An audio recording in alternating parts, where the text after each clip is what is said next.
Ақтамберді асуы. Аягөз, шежірелі қазынаңбай, суыңда сұлулардың назы бардай. Шалқыған шабытпенен келген жырда, болмайда ақ қағазға жазып алмай. Қайтарып, соңғы жауда қанды жаптан, Абылай, Мамырсуда қанды жапқан, Құрбанғали Халидтің жазғанындай, қазақта қалмақ шауып зар жылатқан. Хан Батыр бұйрығымен Қабанбайдың сап түзіп, сауыт әскер бәленбай мың, бет қалап Отиярды кетті аттанып, ізімен Ақтамберді боранбай. Мақсаты батырлардың жау қашырмақ, талқандап тарбағатай тау тасырмақ, шаңдатқан тұлпарлардың тұяғына қалмақтан аққан судай қан басылмақ.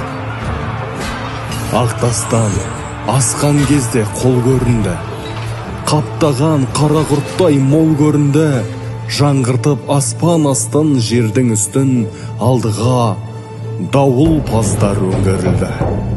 Шыдамай жаудың беті отқа майдан, топырлап қаша берді тоқтанайдан, бір батыр атқан оқтан жараланып, ағыпты жарасынан тоқтамай қан.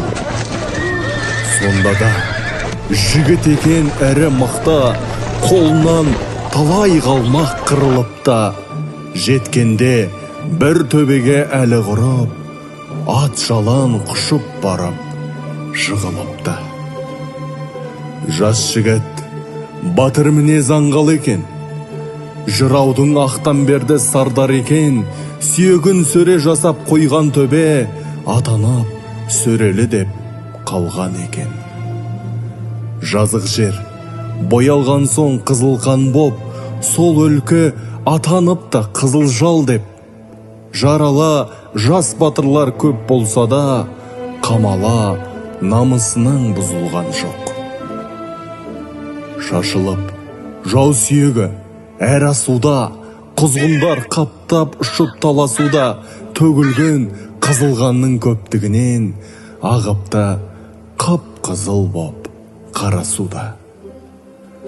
Айқастың Ақтамберді ортасында, Орақбай, Шыңғожалар бар қасында, келеді жаудың қолын ығыстырып, бірлікпен берекенің арқасында.